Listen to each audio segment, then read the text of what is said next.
진짜 사이코패스들 같습니다. 오늘은 진짜 북유럽 신화 6번째 이야기 시간입니다. 지난 시간에는 토르가 망치 묠리를 잃어버린 사건을 다루면서 로키가 얼마나 재간둥이인지 그리고 얼마나 신들에게 도움이 되는 존재였는지 알아봤죠.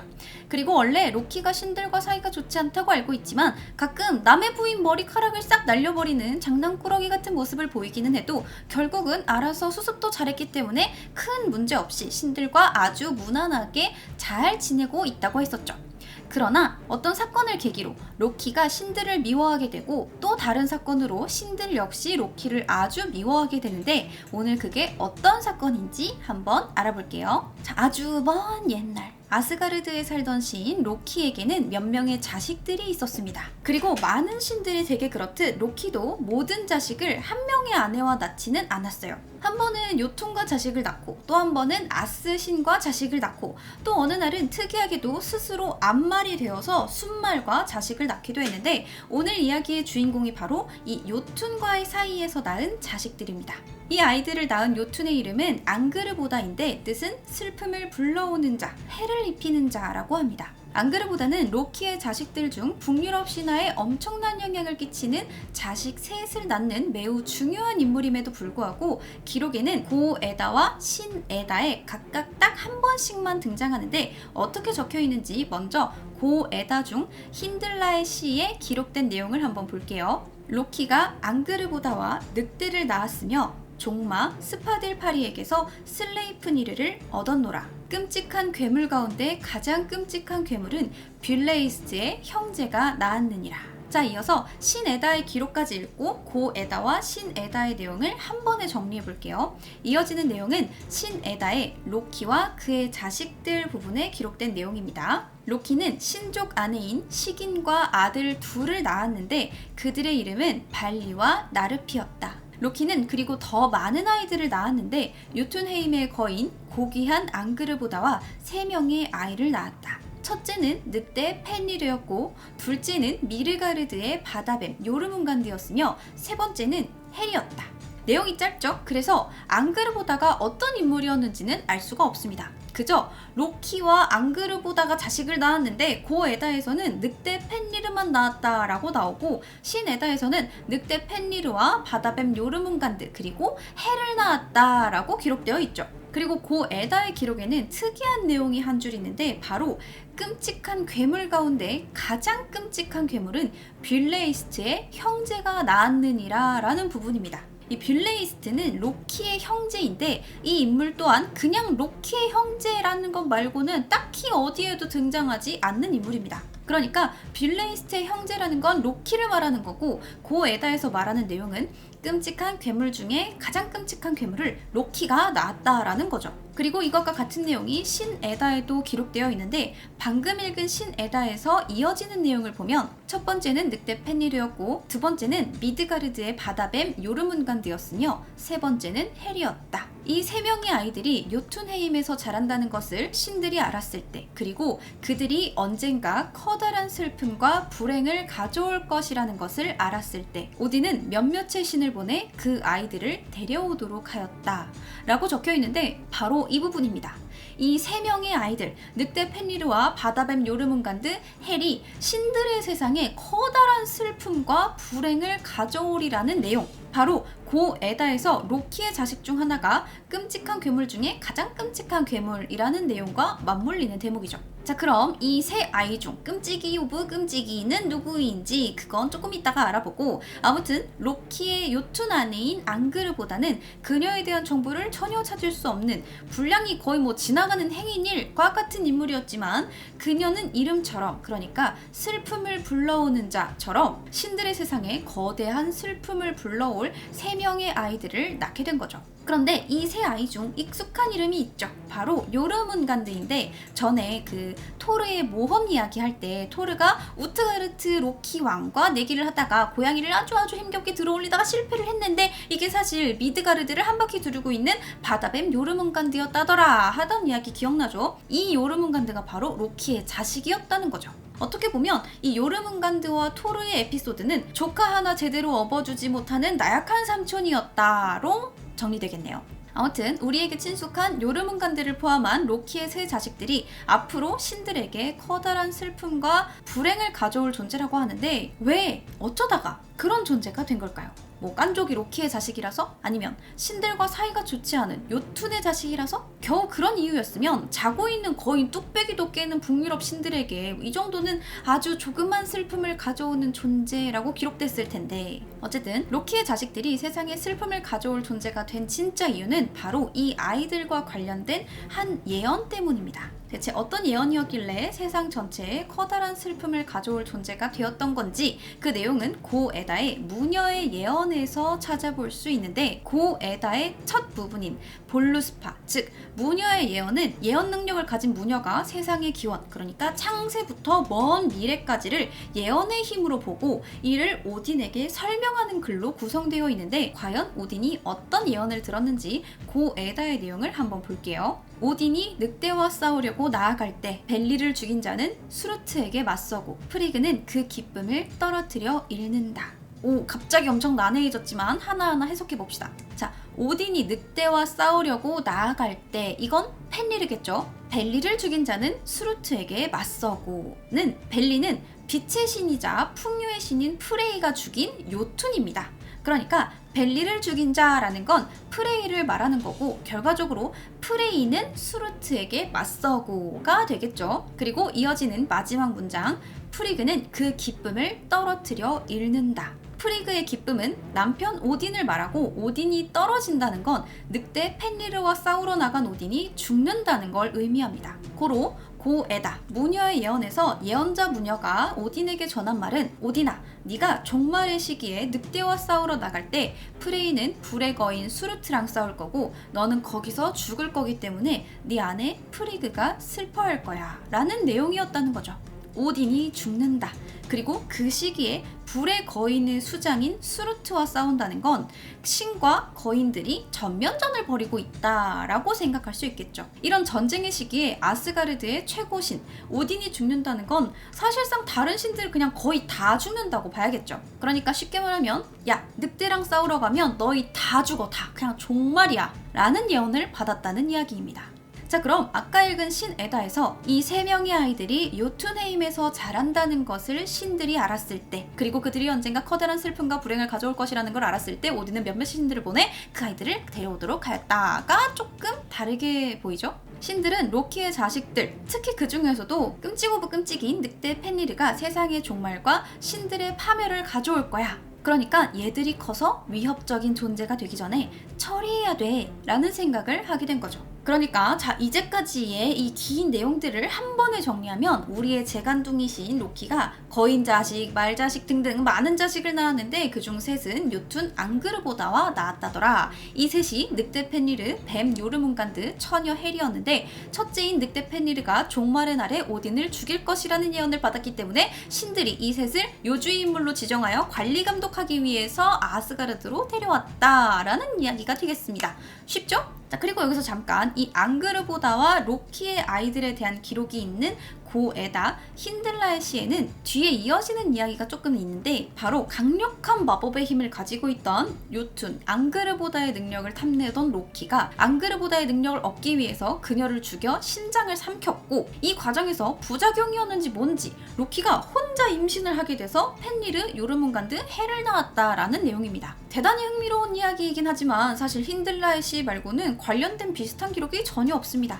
이 힌들라의 시라는 출처가 고에다는 고에다인데 뭐랄까 그 정식 고에다인 왕에서에 기록된 내용이 아닌 별책 부록과 같은 성질을 띠기 때문이라고 보이는데 마치 김부식의 삼국사기가 왕에서에 기록된 고에다라면 일련의 삼국 유사가 왕에서에 기록되지 않은 고에다라고 볼 수 있다는 거죠. 그래서 이 앙그르보다의 심장과 로키의 임신에 대한 이야기는 그냥 이런 썰도 있다더라 하고 넘어가시면 됩니다. 아무튼 로키와 앙그르보다가 둘이 뭐 사랑해서 낳았든 로키가 앙그르보다를 삼켜서 낳았든 어쨌든 아이 셋을 낳았고 파멸을 가져올 예언의 아이 셋은 운명을 두려워한 신들에 의해 각각 처리되었는데 먼저 오딘은 둘째 요르문간드를 세계를 둘러싸고 있는 큰 바다에 던져버립니다. 하지만 요르문간드는 바다에 던져진 뒤에도 계속 성장해서 점점 길어지더니 결국 세상을 둘러싼 바다를 한 바퀴 돌아서 머리가 꼬리를 물게 됩니다. 그래서 종종 이 바다뱀 요르문간드가 물고 있던 꼬리를 놓으면 세상이 멸망한다 라는 썰이 있는데, 고에다나 신에다의 원문들을 보면 요르문간드가 꼬리를 물지 않는 부분도 나오기 때문에 아마 저런 썰을 처음 기록한 사람은 요르문간드가 입에 물고 있던 꼬리를 놨다는 건 뭐 독을 뿜거나 누군가를 무는 등 입을 사용해야 할 일이 생겼다는 거고, 그럴 만한 일은 세상에 종말뿐이지 않을까. 그러니까 요르문간드가 물고 있던 꼬리를 놓으면 세상이 멸망할 거다 라는 생각을 했던 걸로 추정이 됩니다.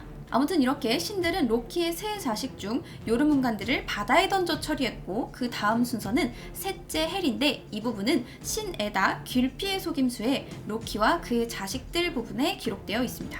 신들은 헬을 니플헤임으로 보내고는 9번째 세계에 대한 권능을 주었다. 그 권능은 그녀의 세계로 보내지는 이들, 즉 질병이나 노환으로 죽는 이들을 다스릴 수 있는 것이었다. 자, 신들은 이 세상을 구성하는 9세계 중 니플헤임에 있는 죽은 자들이 가는 세계로 헬을 보내서 그 세계를 다스릴 수 있는 권능을 주었고, 거기가 바로 헬헤임입니다. 헬이 다스리는 땅이라는 의미에서 헬의 땅, 헬헤임이 된 거겠죠. 근데 이 신들이 헬을 니플헤임으로 보냈다라는 부분에 대해서는 해석이 조금 갈리는데, 이 보냈다라는 부분의 원문이 사실 던져졌다 라고도 해석될 수 있는 중의적인 표현이기 때문에 신들이 요르문간드를 바다로 던졌듯 헬도 니플헤임으로 곱게 모셔서 보낸 게 아니라 던져버린 거였고, 이때 니플헤임에 떨어지면서 입은 충격 때문에 헬의 몸이 반은 산자의 모습이고 반은 죽은 자의 모습이 되었다라는 해석도 존재합니다. 물론 헬을 그냥 니플헤임으로 고이 모셔서 보냈다라는 해석도 있는데, 이와 관련해서는 고에다의 그림니르가 말하기를 이나 신에다의 귤피의 속임수에 원래 헬의 몸은 반은 살색이고 반은 검푸르다 라는 내용을 찾아볼 수 있습니다. 하지만 그 어느 기록에서도 헬이 왜 어쩌다 언제부터 모습이 반반으로 나뉜 건지, 그 반이 좌우로 나뉜 건지 위아래로 나뉜 건지 앞뒤로 나뉜 건지에 대한 디테일한 설명은 없고, 그저 헬은 반반 무만이처럼 생겼다 라고만 적혀있기 때문에 헬의 모습이 사실 반은 높하고 반은 처녀의 모습이라거나, 상체는 예쁜 소녀지만 하체는 썩은 시치의 모습이라는 등 어떤 반반인지에 대한 이야기는 많지만 정확한 기록은 남아있지 않습니다. 자, 아무튼 이렇게 요르문간드와 헬을 보내버린 신들은 마지막으로 우리 끔찍 오브 끔찍이 늑대 펜리르를 처리하려고 합니다. 하지만 늑대 펜리르는 세 남매 중 첫째인 만큼 이미 꽤나 성장해서 강력해진 상태였기 때문에 요르문간드나 헬처럼 어디 뭐 아무데나 던져서 처박아두고 해결할 수가 없었죠. 자, 그렇다면 신들은 펜리르를 어떻게 했을까요? 그 이야기는 신에다 귤피의 속임수에 나와 있는데 좀 길어요. 한번 읽어볼게요. 그 늑대는 신들에 의해 길러지게 되었다. 그리고 수많은 신들 중 늑대에게 다가가 음식을 줄 용기를 가진 신은 검과 전쟁의 신인 티르뿐이었다. 신들은 늑대 펜리르가 하루가 다르게 점점 커지는 것을 깨달았고, 모든 예언들이 말하듯 늑대가 신들에게 치명적인 존재가 될 것이라는 것을 알았기 때문에 늑대를 구속할 강한 족쇄를 만들기로 결심했다. 그리고 그 족쇄를 가죽의 포박이라는 뜻을 가진 레딩이라 이름지었다. 신들은 그것을 펜리르에게 가져가 족쇄를 착용한 뒤 한번 풀어보라고 했다. 펜리르는 그 족쇄가 그다지 강력하지 않다고 생각했기 때문에 신들이 자신에게 족쇄를 채우는 것을 내버려 두었고, 펜리르는 족쇄에 갇혔다. 그러나 펜리르가 족쇄를 풀기 위해 힘을 주자마자 족쇄는 산산조각이 났고, 펜리르는 족쇄 레딩에서 벗어났다. 신들은 펜리르를 묶을 또 하나의 족쇄를 만들어냈다. 그리고 이것을 포효라는 뜻을 가진 드로미라고 이름지었다. 신들은 펜리르를 드로미로 묶어 시험해보고 싶었고, 때문에 펜리르에게 이렇게 강력한 쇠사슬로 너를 구속할 수 없다면 너의 힘은 아주 유명해질 것이다 라고 말했다. 펜리르는 이 족쇄가 매우 강력하다는 것을 알았지만 자신도 레딩을 부순 뒤 더욱 강력해졌다는 것을 알았다. 또한 펜리르는 명성을 얻기 위해서는 어느 정도 위험을 감수해야 한다는 것을 고려했고, 결국 신들이 원하는 대로 드로미에 묶이는 것을 허락했다. 신들이 펜리르를 드로미로 구속하고 펜리르에게 모두 준비되었다 말하자 펜리르는 몸을 흔들어 쇠사슬을 부수고 땅에 던져 멀리 날려보냈다. 결국 그는 드로미에서 탈출했다. 이 이후 유난히 힘든 일을 해낼 때 레딩에서 벗어나다, 드로미에서 뛰쳐나오다 라는 속담이 생겨났다. 신들은 이제 영영 펜리르를 구속하지 못할까 두려워졌다. 때문에 오딘은 난쟁이들에게 전령을 보내어 글레이프니르라는 족쇄를 만들게 하였다. 글레이프니르는 6가지 재료로 만들어졌는데 고양이의 발소리, 여자의 수염, 산의 뿌리, 곰의 힘줄, 물고기의 숨결, 새의 침이 바로 그 재료였다. 중략. 그것은 비단처럼 매끄럽고 부드러웠지만 그것이 얼마나 강하고 믿음직스러운지 이제 모두가 알게 될 것이었다. 신들에게 새 족쇄가 도착했을 때 그들은 족쇄를 가져온 전령에게 감사를 표했다. 그리고 암스바르트너라는 호수에 있는 바위섬 링그베로 펜리르를 불러냈다. 신들은 펜리르에게 그 비단과 같은 족쇄를 보여주고 이 얇은 족쇄는 네가 상상할 수 있는 것보다 강력하다고 말하며 이전처럼 이 족쇄도 벗어나보라 했다.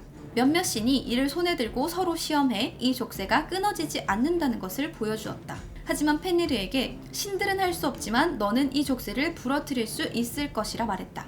펜리르는 말했다. 나는 이처럼 가녀린 실을 끊어낸다고 해서 내가 유명해질 것 같지 않다. 심지어 이것이 기교와 속임수로 만들어진 물건이라면 보기에는 약해 보일지라도 나는 절대 이 족쇄를 차지 않을 것이다. 신들은 펜리르가 이미 커다란 쇠사슬을 산산조각 내었으니 이런 비단띠는 쉽게 풀 수 있을 것이라 말했다. 그리고 이어 말하기를 설령 네가 이 띠를 풀지 못하더라도 너는 무서워할 것이 없느니 우리가 금방 너를 다시 풀어줄 것이기 때문이다. 펜리르가 대답하기를 너희가 나를 묶어 내가 다시 풀려나지 못하게 된다면 너희는 분명히 몰래 도망갈 것이다. 그리고 내가 너희에게 도움을 받아 다시 풀려나려면 기나긴 시간이 필요할 것이다. 그러므로 나는 이 족쇄를 차지 않을 것이다. 하지만 너희가 나에게 비겁하다 비난하려거든 너희 중 누군가 내 입에 손을 넣은 채로 비단 족쇄를 묶어 이 놀이에 속임수가 없다는 것을 맹세하고 족쇄를 풀게 하라. 신들은 서로를 바라보았으나 아무도 움직이지 않았고 결국 티르가 오른손을 내밀어 펜리르의 입에 넣었으며 그제서야 글레이프니르로 펜리르를 묶을 수 있었다. 펜리르는 곧 족쇄를 풀기 위해 저항했지만 저항하면 할수록 족쇄는 더 단단해졌고 그가 힘을 줄수록 족쇄는 펜리르를 더욱 옥죄었다. 그 모습을 보고 티르를 제외한 모든 신들이 웃었다. 그리고 결국 티르는 손을 잃었다. 신들은 늑대가 충분히 단단히 묶여있다는 것을 확인하고는 늑대를 묶은 족쇄에 쇠사슬을 묶고 이 사슬을 큰 바위에 고정한 다음 땅속 깊은 곳에 묶고 더 큰 바위를 가져다 땅 위에 고정하여 펜리르가 도망치지 못하도록 했다. 자, 좀 길었는데 정리를 해보면 요르문간드나 헬에 비해 힘이 세고 사나웠던 늑대 펜리르는 신들이 초반부터 처리할 수 없었던 것 같아요. 그래서 일단 감시도 할 겸 신들이 펜리르를 기르고 있었죠. 그런데 신들은 펜리르를 기르면서도 무서워해서 해코지를 당할까봐 밥도 제대로 주지 못했고 오직 전쟁의 신 티르만이 펜리르에게 먹이를 주는 용기를 냈다고 하죠. 그래서 종종 이야기에 따라 펜리르와 티르가 꽤나 친한 사이가 됐다라는 경우도 있는데 둘이 친한지 아닌지는 당사자들만이 알겠죠. 어쨌든 신들이 펜리르를 키웠는데 그가 나날이 몸집이 불어나서 위협이 된다고 생각하자 어떻게든 빨리 처리해야겠다고 마음먹게 된 거죠. 하지만 이미 죽일 수 없을 만큼 크고 힘이 세져서인지 신들의 신성한 땅에서 저주받은 예언의 존재를 죽이는 게 탐탁치 않아서였는지 이유는 알 수 없지만 진짜 이유를 알 수가 없어. 왜 안 죽였을까? 생각해보면 요르문간드나 헬 같은 애들도 죽일 수가 있는데 예언을 받은 애들은 죽일 수가 없는 건가? 아무튼 정말 알 수가 없어요. 이유는 알 수 없지만 어쨌든 펜리르를 죽이지는 못하고 마음대로 날뛰지만 못하게 묶어둘 방법을 생각하게 되죠. 근데 대놓고 펜리르한테 야, 우리가 너를 죽일 수가 없어서 그런데 이제부터 너를 날뛰지 못하게 묶어둘 거야. 너는 이제 평생 묶여 살면 돼 라면서 묶을 순 없잖아요. 그래서 신들은 한 가지 꾀를 냈는데 이게 처음부터 의도해서 한 건지 펜리르가 잘 붙잡히지 않아서 중간에 생각해낸 건지는 알 수 없지만 펜리르에게 우리 족쇄 푸는 놀이를 하지 않을래? 라면서 매우 강력하거나 풀기 어려운 족쇄를 채우고 이걸 풀어내면 와 정말 대단하다 라는 식으로 이 축혀 세워주는 방법을 통해 무서운 늑대인 펜리르와 어떠한 마찰도 없이 족쇄를 채워볼 수 있는 기회를 얻게 됩니다. 그렇게 신들은 강력한 마법 족쇄들을 수차례 만들어 펜리르를 묶어보려고 하지만 가죽으로 된 족쇄 레딩도 실패했고 쇠사슬로 된 족쇄 드로미로도 펜리르를 묶는데 실패하게 됩니다. 그리고 세 번째가 되어서야 마법의 비단끈 글레이프니르를 만들어 오게 되죠. 이 마법의 비단끈은 불가능해 보이는 특성을 가진 6개의 재료로 만들어졌는데 그 재료가 바로 고양이의 발소리, 여자의 수염, 산의 뿌리, 곰의 힘줄, 물고기의 숨결, 새의 침이었습니다. 자, 근데 여기서 뭐 고양이의 발소리나 여자의 수염, 산의 뿌리, 물고기의 숨결 같은 건 불가능한 재료처럼 보이는데 곰의 힘줄이나 새의 침은 왜 있었을까요? 아마도 조류의 침은 포유류처럼 뭐 수분 가득한 느낌의 침이 아니기 때문에 북유럽 신화가 쓰여질 무렵의 사람들은 조류는 침이란 것이 없다라고 생각했을 수도 있습니다. 곰의 힘줄 역시 당시의 곰은 대단히 탄력적이고 강한 근육을 가진 생물로 여겨졌기 때문에 곰의 힘줄이라는 건 마치 그 판타지 소설 속의 드래곤의 비늘이나 마블 시리즈의 비브라늄처럼 엄청난 능력을 가진 전설 속 재료로서 글레이프니르라는 족쇄의 재료가 된 걸로 추정이 됩니다.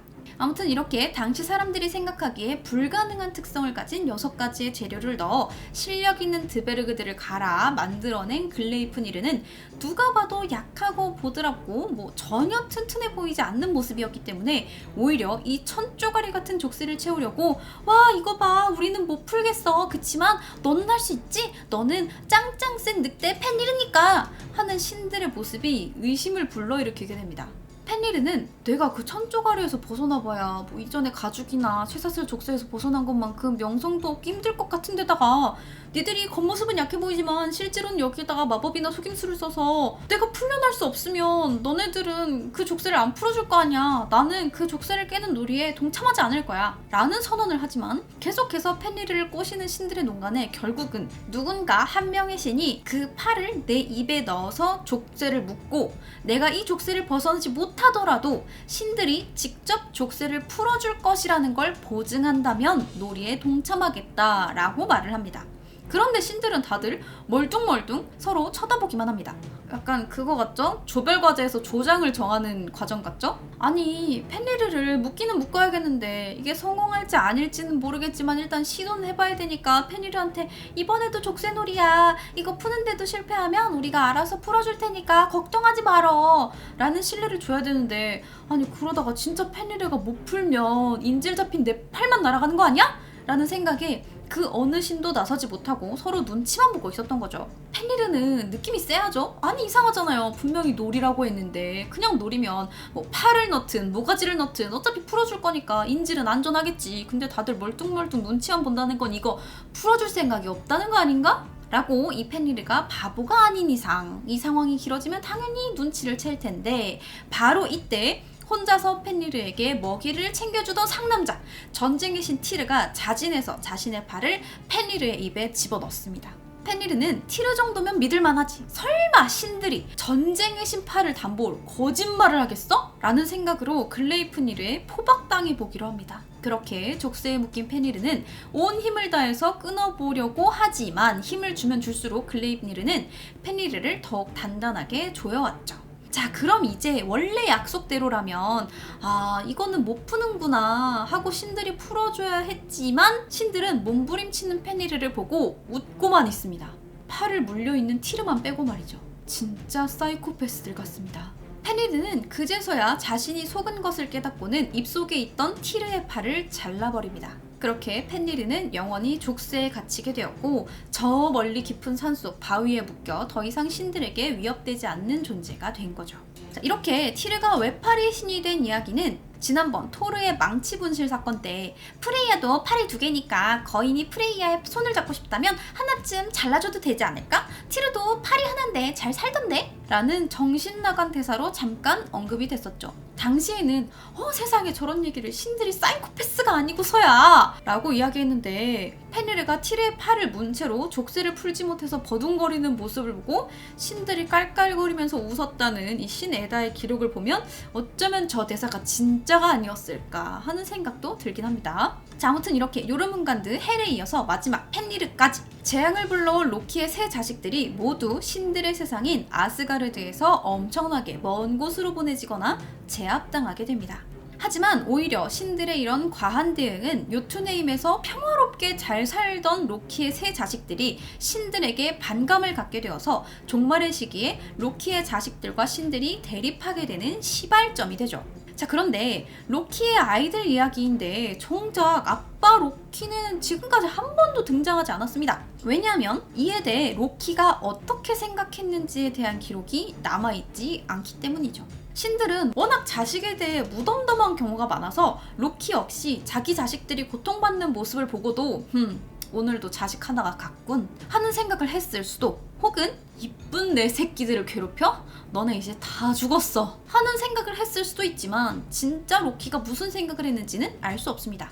하지만 신들과 멀쩡히 잘 지내던 로키가 종말의 시기인 라그나로크에 신들에게 대적하여 싸우게 된 이유는 신들이 예언의 말만 믿고 얌전히 잘 살고 있던 로키의 자식들을 괴롭힌 이 사건 하나와 로키가 신들의 미움을 받게 되는 또 다른 사건, 이 두 가지 때문일 걸로 추정됩니다. 자, 그렇다면 신들이 로키를 미워하게 된 사건은 도대체 뭐였을까요? 그 사건은 바로 다음 시간에 알아보도록 하겠습니다. 사실 오늘 이 두 가지 이야기를 모두 하고 싶었지만 이런저런 디테일을 빼놓을 수가 없어서 분량 조절 실패로 다음 시간에 하도록 할게요. 자, 그럼 오늘 컨텐츠는 여기까지.